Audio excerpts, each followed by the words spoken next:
Hello students, मैं कुलदीप आपका बहुत बहुत स्वागत करता हूं आपके अपने स्टडी चैनल यूपी एग्ज़ाम में। और हम कंटिन्यू कर रहे हैं अपने क्वेश्चन आंसर्स की सीरीज़ को। अगर आपने पुराने वीडियोस को नहीं देखा है तो आप डिस्क्रिप्शन लिंक में और ऊपर आई बटन में जाके आप पुराने वीडियोस को देख सकते हैं। ये क्वेश्चन आंसर आपके कई एग्ज़ाम्स में पूछे गए हैं और ये आपके UP triple S C PET exam, UP R O, UP S I, इन सभी एग्ज़ाम्स के लिए बहुत ही इंपॉर्टेंट हो सकते हैं। तो चलते हैं बिना टाइम वेस्ट करते हुए अपने पहले क्वेश्चन पे कि निम्नलिखित में से कौन सा सुमेलित नहीं है। नॉट, जहाज के चाल की माप, बी नॉटिकल मील, नौ संचालन में प्रयुक्त दूरी की इकाई, एंगस्ट्रॉम प्रकाश के तरंग दैर्ध्य की इकाई, प्रकाश वर्ष समय मापन की इकाई। तो नॉट जहाज के चाल की माप ये सही है। नॉटिकल मील ये हमारा दूरी की इकाई होती है जब कोई जो नौका होती है यानी जहाज होता है उसके संचालन में। एंगस्ट्रॉम प्रकाश के तरंग दैर्ध्य की इकाई होती है। प्रकाश वर्ष समय मापन की इकाई नहीं होती है। प्रकाश वर्ष क्या है? प्रकाश वर्ष होता है कि एक वर्ष में प्रकाश के द्वारा जो दूरी होती है, जो तय की गई दूरी होती है, उसे हम कहते हैं प्रकाश वर्ष। ठीक है। और एक प्रकाश वर्ष क्या होता है? 9.461 इंटू 10⁻15 मीटर के बराबर होता है। चलते हैं अगले क्वेश्चन पे कि पायरोमीटर का प्रयोग निम्न में से किसे नापने के लिए किया जाता है? सनस्पॉट को, सोलर रेडिएशन को, हवा ताप को, पौधों के ताप को। तो ये हमारा है ऑप्शन बी, सोलर रेडिएशन को। पायरोमीटर का प्रयोग जो है सोलर रेडिएशन के लिए किया जाता है और यह है तापमापी स्टीफन के नियम पे आधारित है। स्टीफन के नियम पर आधारित है। चलते हैं अगले क्वेश्चन पे कि 1 ग्राम बर्फ को 0 डिग्री सेल्सियस तापक्रम से वाष्प में 100 डिग्री सेल्सियस तापक्रम तक ले जाने के लिए कितने ऊष्मा की आवश्यकता होगी? 80 कैलोरी, 336 कैलोरी, 720 कैलोरी, 620 कैलोरी। तो देखते हैं गलन की गुप्त ऊष्मा क्या होती है। गलन की गुप्त ऊष्मा होती है 80 कैलोरी प्रति ग्राम। और 0 डिग्री सेल्सियस से ताप पर बर्फ से जल में परिवर्तन हेतु कितनी ऊष्मा की आवश्यकता होगी? उसकी आवश्यकता होगी हमें 80 कैलोरी। अब अगर बात की जाए कि जल का ताप अगर हम 0 डिग्री से 100 डिग्री सेल्सियस तक बढ़ाने हेतु हमें कितने की आवश्यकता होगी? हमें 100 कैलोरी की आवश्यकता होगी। अब बात की जाए कि वाष्पन की गुप्त ऊष्मा कितनी होती है? ये होती है हमारा 540 कैलोरी। तो कितने की जरूरत होगी? 540 आवश्यक ऊष्मा होगी हमें 100 डिग्री तक पहुंचाने के लिए। तो कितना हो गया? 540 प्लस 100 प्लस 80, यानी टोटल हो जाएगा हमारा 720 कैलोरी। हमें 720 कैलोरी की आवश्यकता होगी। हमारा आंसर सी सही है। चलते हैं अगले क्वेश्चन पे कि ओजोन परत में छिद्र का मुख्य कारण है क्लोरोफ्लोरोकार्बन, लेड टेट्रा एल्किलस, प्रकाश, मेटल कार्बोनिल्स। तो ये हमारा ऑप्शन ए क्लोरोफ्लोरोकार्बन इसके लिए जिम्मेदार होता है। और इसके अतिरिक्त मेथेन और जलवाष्प भी उत्तरदायी गैसें हैं। चलते हैं अगले क्वेश्चन पे कि बुलेट प्रूफ जैकेट के निर्माण में किस बहुलक पदार्थ का प्रयोग होता है? Nylon, 6.6, rayon, Kevlar, Dacron. तो बुलेट प्रूफ के जैकेट के निर्माण में केवलर का इस्तेमाल होता है। केवलर एक क्या होता है? यह एक कार्बनिक फाइबर होता है। कार्बनिक फाइबर होता है। चलते हैं अगले क्वेश्चन पे कि विटीकल्चर जाना जाता है संतरे के उत्पादन से, अंगूर के उत्पादन से, सेब के उत्पादन से, केसर के उत्पादन से। तो विटीकल्चर अंगूर के उत्पादन से जाना जाता है, यानी अंगूरों के अध्ययन को क्या कहते हैं? विटीकल्चर कहते हैं। चलते हैं अगले क्वेश्चन पे कि मछलियों में सामान्यतः श्वसन होता है त्वचा द्वारा, नाक द्वारा, गलफड़ों द्वारा या फिन्स के द्वारा। तो मछलियों में आप सभी को पता होगा कि गलफड़ों के द्वारा इनका श्वसन होता है, जबकि मनुष्यों और जो भी अन्य स्तनधारी होते हैं इनमें श्वसन किस द्वारा होता है? इनमें होता है फेफड़े के द्वारा। चलते हैं अगले क्वेश्चन पे कि डायनासोर का स्वर्णयुग था आर्कियोजोइक, सीनोजोइक, मीसोजोइक या पैलियोजोइक। डायनासोर का स्वर्णयुग था मीसोजोइक। डायनासोर पृथ्वी से करीब 6.5 करोड़ साल पहले विलुप्त हो गए थे। और मीजोजोइक जो युग है वो 180 मिलियन साल तक चला और तीन पार्ट में डिवाइड हुआ, ट्रायसिक, जुरासिक और क्रिटेशियस में बांटा गया। अब इन अवधियों में से प्रत्येक के कई युगों को फिर कई युगों में बांटा गया। अब मीजोजोइक का मतलब है कि जो मध्य पशु, और इसमें फिर क्या हुआ, सरीसृप और डायनासोर का स्वर्णयुग कहा गया। मीजोजोइक को सरीसृप और डायनासोर का स्वर्णयुग कहा गया। चलते हैं अगले क्वेश्चन पे कि सूची 1 अंतःस्रावी ग्रंथियों की सूची 2 स्रावित हार्मोन से सम्मिलित कीजिए और सूचियों के नीचे दिए गए कूट का प्रयोग करते हुए सही उत्तर चुनिए। देखते हैं कौन कौन सा है। पहला है जनन ग्रंथि। जनन ग्रंथि से कौन सा हार्मोन आता है? जनन ग्रंथि से हमारा प्रोजेस्टेरोन यानी हमारा 2 नंबर आता है। फिर पीयूष ग्रंथि से हमारा वृद्धि हार्मोन। फिर अग्नाशय से हमारा होता है इंसुलिन नंबर 1 और अधिवृक्क हमारा कार्टिसोन। तो हमारा ऑप्शन क्या हो जाएगा? हमारा ऑप्शन हो जाएगा option C A2 B3 C1 D4। चलते हैं अगले क्वेश्चन पे कि मानव शरीर में होता है अबाउट 70% वाटर या पानी, 20 से 30% पानी, 10 से 20% पानी, 30 से 40% पानी। तो ये होता है हमारा 70% वाटर होता है। हमारी हड्डियां जो देखने में ठोस और बहुत कड़ी मालूम होती हैं, इसमें भी हड्डियों में भी 22% पानी होता है। हमारे दांतों में 10% पानी होता है, त्वचा में 20% होता है, मस्तिष्क में 74.5%, मांसपेशियों में 75.6% और रक्त में 83% जल की उपस्थिति होती है। चलते हैं अगले क्वेश्चन पे कि पसीने का मुख्य उपयोग है शरीर का ताप नियंत्रित रखने में, शरीर में जल की मात्रा संतुलित रखने में, शरीर के विष पदार्थ निकालने में, त्वचा के छिद्र से गंदगी दूर रखने में। तो ये हमारा है शरीर का ताप नियंत्रित रखने में। चलते हैं अगले क्वेश्चन पे। परितृप्ति एवं प्यास के केंद्र मानव मस्तिष्क के निम्नलिखित में से किस भाग में अवस्थित हैं? अग्र मस्तिष्क, हाइपोथैलेमस, मेडुला, ऑप्टिक लोब में। ये हमारा है हाइपोथैलेमस भाग में अवस्थित होता है। हाइपोथैलेमस क्या करता है? जो अंतःस्रावी ग्रंथियों से जो हार्मोन होते हैं, जो स्रावित होते हैं, उन हार्मोन्स का नियंत्रण जो है हमारा हाइपोथैलेमस करता है। चलते हैं अगले क्वेश्चन पे।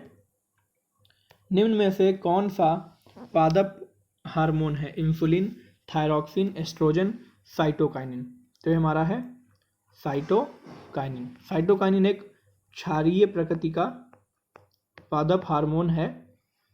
चलते हैं अगले क्वेश्चन पे।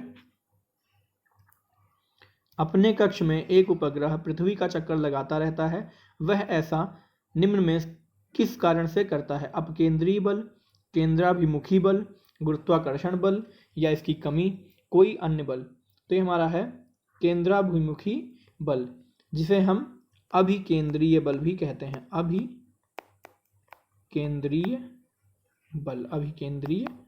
बल भी कहते हैं। जब कोई वस्तु किसी वृत्ताकार मार्ग पर चलती है तो उस पर एक जो बल होता है, ये वृत्त के केंद्र की ओर कार्य करता है और इसे ही हम कहते हैं अभिकेंद्रीय बल। चलते हैं अगले क्वेश्चन पे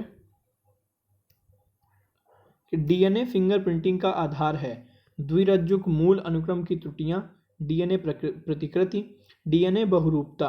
तो ये हमारा है ऑप्शन डी, डीएनए बहुरूपता। चलते हैं अगले क्वेश्चन पे कि इंडेक्स होल संबंधित है hard disk, floppy disk, manual या इम्पैक्ट, किससे है? तो ये हमारा है फ्लॉपी डिस्क से। ठीक है, अब देखते हैं क्या होता है कि जैसे ये डिस्क है हमारा, इसमें होता क्या है, इसके अंदर पहले एक आउटर ट्रैक होता है। यहाँ पे इसे हम क्या बोलते हैं? ये होता है हमारा आउटर ट्रैक होता है। फिर सॉरी गाइज, फिर हमारा होता है यहाँ पे इनर ट्रैक, उसके अंदर होता है यहाँ पे ऐसे इंडेक्स होल होता है, और एक यहाँ पे से होता है, इसे क्या बोलते हैं, ये हमारा होता है सेंटर हब। ठीक है, चलते हैं अगले क्वेश्चन पे कि न्यूनतम मेमोरी साइज की इकाई चुनिए। KB, MB, GB, TB। ठीक है, KB, MB, GB और TB क्या होगा, ये होगा हमारे पास KB, यानी कि जिसे हम क्या कहते हैं, किलोबाइट कहते हैं। कंप्यूटर के लिए क्या होता है कि जो कंप्यूटर के लिए क्या होता है कि जो जो तंत्र होता है, इसका द्विआधारी तंत्र होता है, इसमें 2 अंकों की आवश्यकता होती है, 0 और 1। 0 और 1 की आवश्यकता होती है, और इन्हें क्या कहते हैं, इन्हें कहा जाता है बिट कहा जाता है, और यह सबसे छोटी इकाई होती है। और 8 बिट से जो बनता है, 8 बिट से बनने वाले अक्षरों क्या कहते हैं, उन्हें हम कहते हैं बाइट, और 1024 बाइट से बनता है 1 किलोबाइट, यानी 1 KB। तो ऑप्शन में यहाँ पे हमारे पास KB ही सबसे छोटा है, इसलिए यहाँ पे हमारा ऑप्शन A सही हो जाएगा। चलते हैं अगले क्वेश्चन पे कि किस पशु के अवशेष सिंधु घाटी सभ्यता से प्राप्त नहीं हुए हैं। शेर, घोड़ा, गाय, हाथी। शेर, घोड़ा, गाय और हाथी। तो ये हमारा है ऑप्शन A शेर। सिंधु सभ्यता के लोग जो थे वो शेर से परिचित नहीं थे। बाकी यहाँ पे घोड़ा, हाथी, सांड, भैंस और कुत्ता, इन सभी के अस्थियाँ मिली हैं। बिल्ली, गधे, ऊँट, सबकी अस्थियाँ मिली हैं। चलते हैं अगले क्वेश्चन पे। किस स्थान से हड़प्पा सभ्यता से संबंधित पक्की मिट्टी का हल मिला है। बनावली, नागेश्वर, लोथल और कोट दीजी। तो हमारा है ऑप्शन A बनावली। पक्की मिट्टी का हल यहाँ पे बनावली से मिला है, और इसके अतिरिक्त से हमें लोथल से क्या मिला था, लोथल से हमें जहाज, गोदी, और नागेश्वर से हमें कब्रिस्तान के साक्ष्य मिले थे, और कोट दीजी से हमें क्या मिला था, यहाँ से किलेबंदी के साक्ष्य मिले थे। चलते हैं अगले क्वेश्चन पे कि ऋग्वेद की मूल लिपि थी देवनागरी, खरोष्टी, पाली, ब्राह्मी। तो आप सभी को पता होगा, ये हमारा ऑप्शन है D ब्राह्मी। ऋग्वेद मूल रूप से ब्राह्मी में लिखा गया था, और यह सबसे प्रथम और सबसे प्राचीन वेद है। चलते हैं अगले क्वेश्चन पे कि ऐन्द्र महाभिषेक का विवरण दिया गया है शतपथ ब्राह्मण, ऐतरेय ब्राह्मण, अथर्ववेद में और या ऋग्वेद में। तो ये हमारा है ऑप्शन D ऋग्वेद में। ऐन्द्र महाभिषेक का यज्ञ ऋग्वेद में होता है, और ये इसमें ही यहीं पे आपका वर्ण व्यवस्था का जो हमारा व्यवस्था है, वर्ण व्यवस्था का भी उल्लेख यहीं से मिलता है, फिर ऐन्द्र महाभिषेक से। चलते हैं अगले क्वेश्चन पे कि वैदिक कर्मकांड में होता का संबंध है ऋग्वेद से, यजुर्वेद से, सामवेद से, अथर्ववेद से। ऋग्वेद के पाठ करने वाले को, जो पुरोहित होते हैं, पुरोहित पाठ करने को उन्हें कहा जाता था होत्री, होत्री या होता। तो हमारा आंसर क्या हो जाएगा, ऋग्वेद हो जाएगा। लेकिन बात यह है कि यजुर्वेद का पाठ करने वाले पुरोहित को क्या कहते थे, उसे कहते थे अध्वर्यु, अध्वर्यु कहते थे। उसके बाद हमारा अगर आ जाए हम बात करें सामवेद का पाठ करने वाले को कहते थे उद्गात, उद्गात, और अथर्ववेद का पाठ करने वाले पुरोहित को कहते थे ब्रह्मा।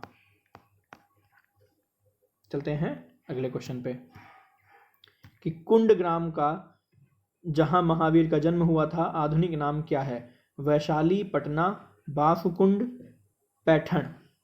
तो हमारा है ऑप्शन C बांसकुंड। महावीर का जन्म कब हुआ था, 540 ईस्वी के लगभग वैशाली के निकट कुंडग्राम में हो। चलते हैं अगले क्वेश्चन पे कि बोधि प्राप्त करने के पूर्व ज्ञान की खोज में सिद्धार्थ गौतम किन आचार्यों के पास गए थे।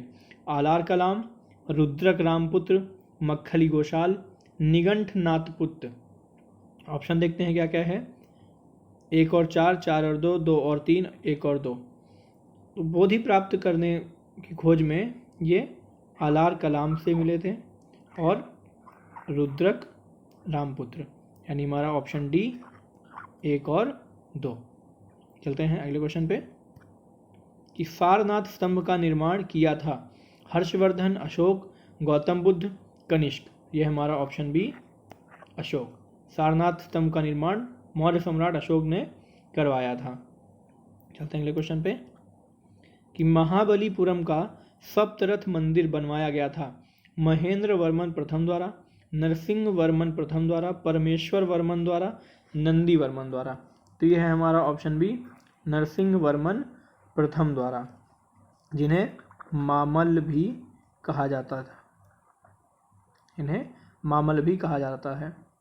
चलते हैं अगले क्वेश्चन पे कि देवगढ़ का दशावतार मंदिर का संबंध निम्न में से किस धर्म से है? शैव धर्म, जैन धर्म, वैष्णव धर्म, बौद्ध धर्म। तो यह है हमारा वैष्णव धर्म। देवगढ़ का मंदिर है कहाँ? यह है झांसी। झांसी में स्थित है देवगढ़ का दशावतार मंदिर, जो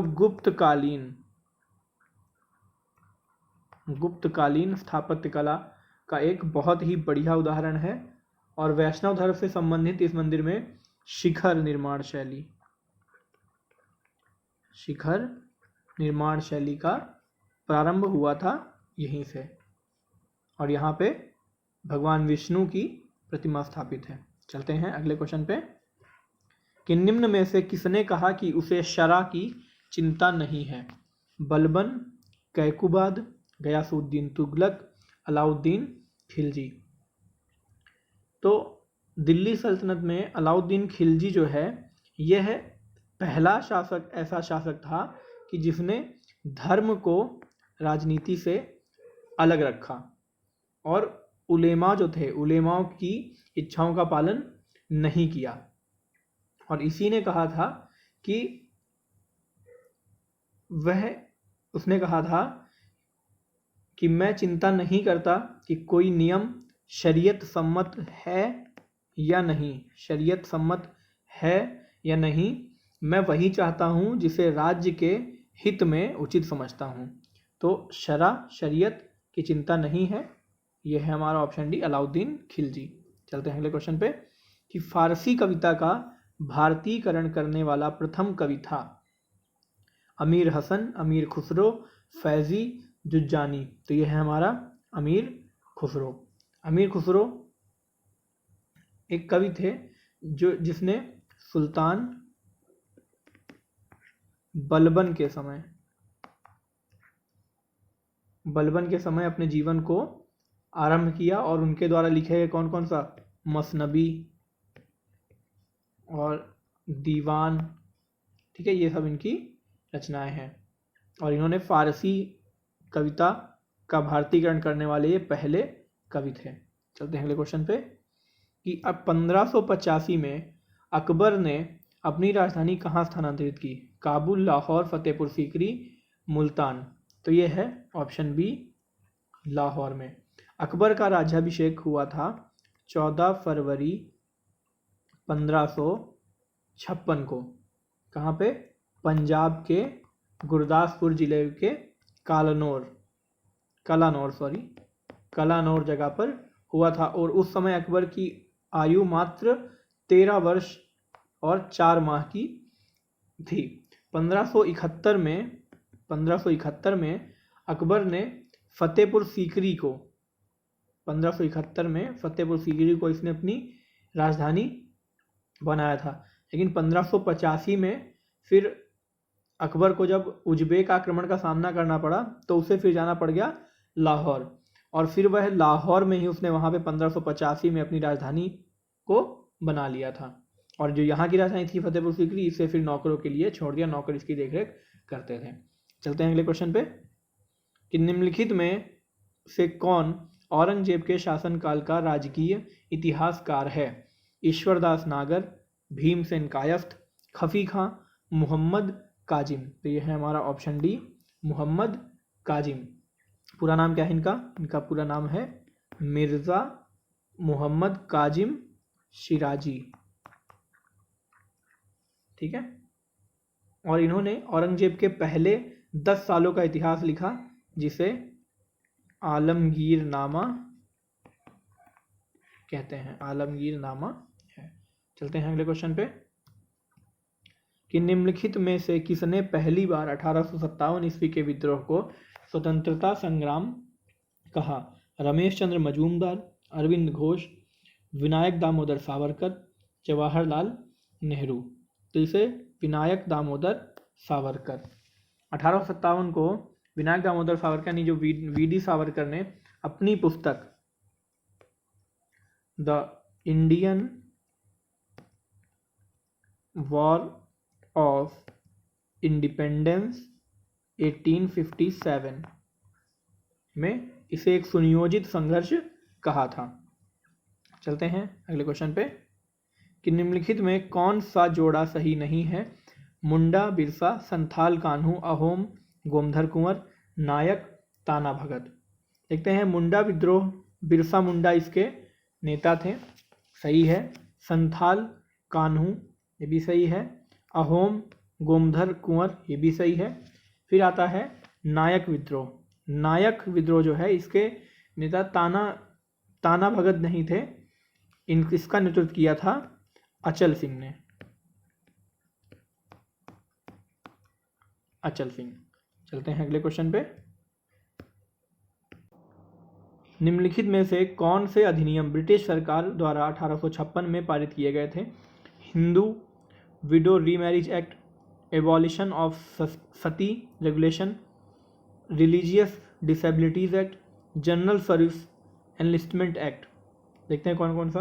तो ये है हिंदू विडो रीमैरिज एक्ट यानी विधवा पुनर्विवाह अधिनियम, और जनरल सर्विस एनलिस्टमेंट एक्ट यानी सामान्य भर्ती सेना अधिनियम, सामान्य सेना भर्ती अधिनियम, जिसे ब्रिटिश सरकार ने 1856 में पारित किया था। और इसे 1856 में हिंदू रीमैरिज एक्ट इसे भी पारित किया गया था। किसने किया था? वायसराय कौन था? Lord Canning. लॉर्ड कैनिंग के हमें किया गया था। तो हमारा ऑप्शन क्या हो जाएगा? ऑप्शन हमारा 1 और 4, ऑप्शन ए, केवल 1 और 4। चलते हैं अगले क्वेश्चन पे कि रहनुमाई मजद यासन समाज किसके जुड़ा है? सिखों से, पारसियों से, मुस्लिमों से, सिंधियों से। तो ये हमारा है ऑप्शन बी, पारसियों से। रहनुमाई मजदयासन सभा पारसी सुधार आंदोलन, पारसी सुधार आंदोलन से जुड़ी है। इसकी स्थापना 1851 में नौरोजी,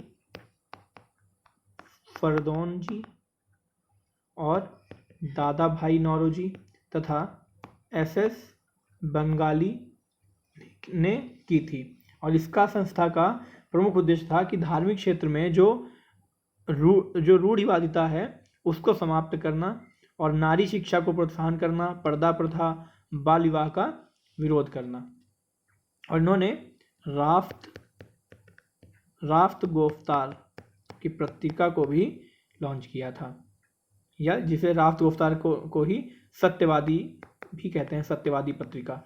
चलते हैं अगले क्वेश्चन पे कि सर सैयद अहमद खां धार्मिक सहिष्णुता में विश्वास करते थे। ऑप्शन ए, उन्होंने Mohammedan Anglo oriental school Aligarh की स्थापना की। बाद के वर्षों में धार्मिक सहिष्णुता की नीति में इजाफा हुआ।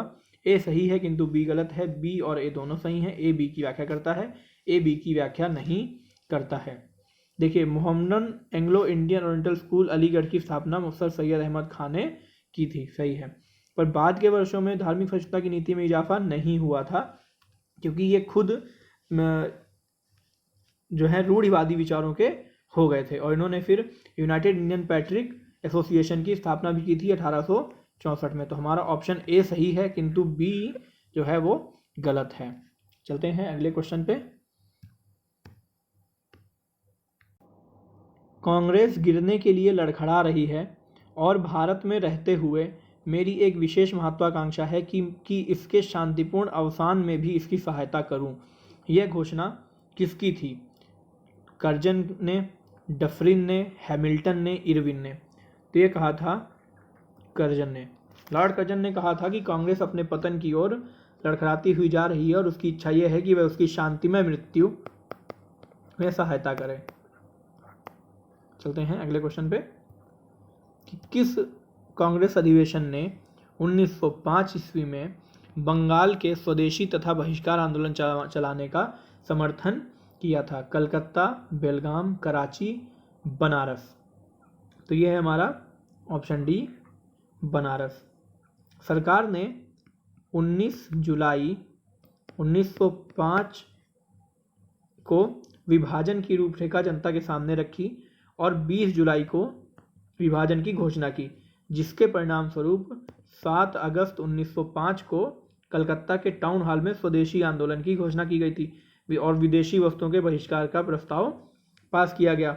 और 1905 में हुए बनारस अधिवेशन की अध्यक्षता करते हुए गोपाल कृष्ण गोखले ने भी स्वदेशी एवं बहिष्कार आंदोलन को समर्थन किया था। चलते हैं अगले क्वेश्चन पे कि निम्नलिखित में से कौन सा युग्म सही सुमेलित नहीं है? ऑप्शन देखते हैं। दिल्ली षड्यंत्र केस, अमीर चंद्र। देखते हैं क्या क्या है। दिल्ली षड्यंत्र केस कब हुआ था? ये हुआ था 1912 में। और इसमें कौन कौन था? रास बिहारी बोस, मास्टर अमीर चंद्र, अवध बिहारी एवं बाल मुकुंद, इन लोगों को फांसी की सजा दी गई थी। तो हमारा ऑप्शन ए सही है। काकोरी षड्यंत्र केस, अशफाक उल्ला खां। काकोरी षड्यंत्र केस कब हुआ था? यह हुआ था 1925 में। इसमें राम प्रसाद बिस्मिल, अशफाक उल्ला खां, रोशनलाल एवं राजेंद्र लाहिड़ी को फांसी दी गई थी। तो हमारा ये भी सही है। फिर है लाहौर षड्यंत्र केस। ये कब हुआ था? यह हुआ था 1929 से 1930। कब हुआ था? कि इसमें क्या हुआ था कि जतिन दास की भूख हड़ताल करते हुए 64वें दिन देहांत हो गया था और भगत सिंह और राजगुरु एवं सुखदेव को फांसी दी गई थी। तो ये भी सही है। अब बचता है हमारा नासिक षड्यंत्र केस, रास बिहारी बोस। नासिक षड्यंत्र केस हुआ था 1909 से 1910 हुआ और इसमें रास बिहारी बोस नहीं थे। इसमें वीडी सावरकर, विनायक सावरकर को निर्वासन और 26 अन्य को कारावास की सजा दी गई थी। हमारा आंसर क्या हो जाएगा? नासिक षड्यंत्र केस। चलते हैं अगले क्वेश्चन पे कि बंगाल का एकीकरण किस सन में संपन्न हुआ? 1905, 1908, 1913, 1912? तो ये हमारा ऑप्शन डी 1912 में। ब्रिटिश सम्राट जॉर्ज फिफ्थ या जॉर्ज पंचम जिन्हें कहते हैं, उनके स्वागत में दिल्ली दरबार में 12 दिसंबर 1911 को सम्राट ने बंगाल विभाजन को रद्द घोषित कर दिया था और फिर बंगाल का एकीकरण 1912 में संपन्न हुआ। और इस समय लॉर्ड हार्डिंग द्वितीय भारत के वायसराय थे। चलते हैं अगले क्वेश्चन पे कि गोखले माई पॉलिटिकल गुरु पुस्तक किसने लिखी? M.A. जिन्ना, M.K. गांधी, शौकत अली, C.R. दास ने? माई पॉलिटिकल गुरु नामक पुस्तक जो है यह है M.K. गांधी जी ने लिखी थी। गोखले महात्मा गांधी जी के राजनीतिक गुरु थे जो कांग्रेस के बहुत ही उदारवादी नेता थे। और गोखले जी किसके शिष्य थे? ये थे महादेव गोविंद रानाडे। ये क्वेश्चन भी कई बार पूछा गया है। तो महादेव गोविंद रानाडे के शिष्य थे गोखले। चलते हैं अगले क्वेश्चन पे कि 1930 के दशक में बिहार में किसान आंदोलन का नेतृत्व किसने किया था? C.R. दास, मुजफ्फर अहमद, स्वामी सहजानंद, डॉक्टर राजेंद्र प्रसाद? तो ये हमारा ऑप्शन सी स्वामी सहजानंद। चलते हैं अगले क्वेश्चन पे कि गांधी के दांडी मार्च के संदर्भ में निम्नलिखित में से कौन सा कथन असत्य है? यह साबरमती आश्रम से दांडी ग्राम तक का मार्च था, सही है। नमक कर का विरोध करना इसका विशेष प्रयोजन था, ये भी सही है। समुद्र के किनारे पहुंचकर गांधी ने नमक बनाया था, गलत है। और यह पूरी तरह से पैदल मार्च था, सही है। तो हमारा ऑप्शन समुद्र के किनारे पहुंचकर गांधी जी ने नमक नहीं बनाया था। ठीक है, चलते हैं अगले क्वेश्चन पे कि व्यक्तिगत सत्याग्रह में विनोबा भावे को प्रथम सत्याग्रही चुना गया था। दूसरा कौन था? Doctor Rajendra Prasad, Pandit Jawaharlal Nehru, C. राजगोपालाचारी, सरदार वल्लभ भाई पटेल। तो ये हमारा है ऑप्शन बी, पंडित जवाहरलाल नेहरू। चलते हैं अगले क्वेश्चन पे कि लॉर्ड माउंटबेटन की अध्यक्षता में बनी विभाजन परिषद में भारतीय राष्ट्रीय कांग्रेस का प्रतिनिधित्व किया था अबुल कलाम आज़ाद, जवाहरलाल नेहरू, सरदार पटेल, राजेंद्र प्रसाद ने। 1 और 2, 2 और 3, 3 4, 1 और 4। तो इसमें किया था अबुल कलाम आज़ाद और जवाहरलाल नेहरू। सॉरी, इसमें है जवाहरलाल नेहरू और सरदार पटेल, जो अबुल कलाम आज़ाद नहीं थे। तो हमारा ऑप्शन क्या हो जाएगा? हमारा ऑप्शन बी, 2 और 3। चलते हैं अगले क्वेश्चन पे कि भारतीय संविधान सभा के प्रथम दिन के अधिवेशन यानी फर्स्ट डे सेशन की अध्यक्षता इन्होंने की थी? Doctor Rajendra Prasad, Pandit Jawaharlal Nehru, doctor B R Ambedkar, doctor Sachchidanand Sinha. तो हमारा option D, doctor Sachchidanand Sinha, इन्होंने प्रथम बैठक की अध्यक्षता की थी। और संविधान सभा की पहली बैठक हुई कब थी? ये हुई थी 9 दिसंबर 1946 को हुई थी। चलते हैं अगले क्वेश्चन पे कि राष्ट्रपति के निर्वाचन के लिए निर्वाचक मंडल की व्यवस्था ली गई है संयुक्त राज्य अमेरिका के संविधान से, ऑस्ट्रेलिया के संविधान से, दक्षिण अफ्रीका के संविधान से, आयरलैंड के संविधान से। तो ये हमारा है ऑप्शन डी, आयरलैंड के संविधान से। चलते हैं अगले क्वेश्चन पे कि 26 जनवरी 1950 को भारतीय गणतंत्र की सही संवैधानिक स्थिति क्या थी? ऑप्शन ए, लोकतंत्रात्मक गणराज्य, संपूर्ण प्रभुत्व संपन्न लोकतंत्रात्मक गणराज्य, संपूर्ण प्रभुत्व संपन्न पंथ निरपेक्ष लोकतंत्रात्मक गणराज्य, संपूर्ण प्रभुत्व संपन्न समाजवादी पंथ निरपेक्ष लोकतंत्रात्मक गणराज्य। तो यह है हमारा ऑप्शन बी, संपूर्ण प्रभुत्व संपन्न लोकतंत्रात्मक गणराज्य। 42वें संविधान संशोधन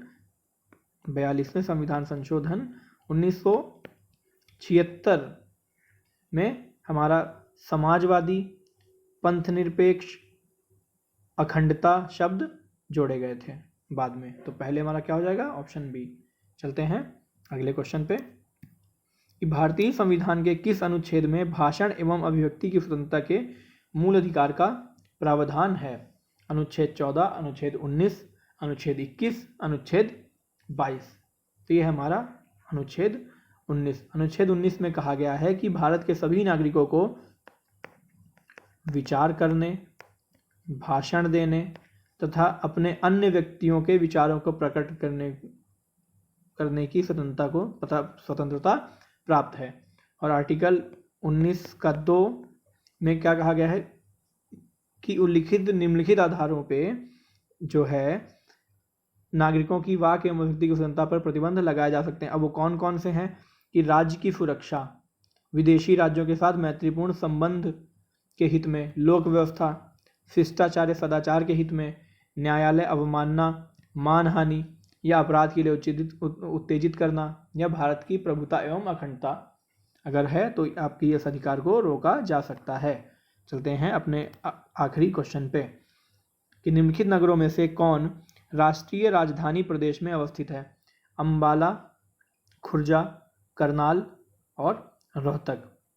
देखते हैं ऑप्शन क्या है। ऑप्शन 1 और 2, 3 और 4, 1, 2 और 3 और केवल 2, 3, 4।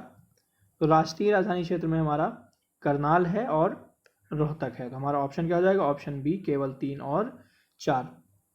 राष्ट्रीय राजधानी क्षेत्र में हरियाणा के 13 जिले हैं, उत्तर प्रदेश के 8 जिले हैं और राजस्थान के 2 जिले हैं। तो आज के लिए इतना ही। तब तक के लिए मिलते हैं अगले वीडियो में। Thank you, take care, bye bye.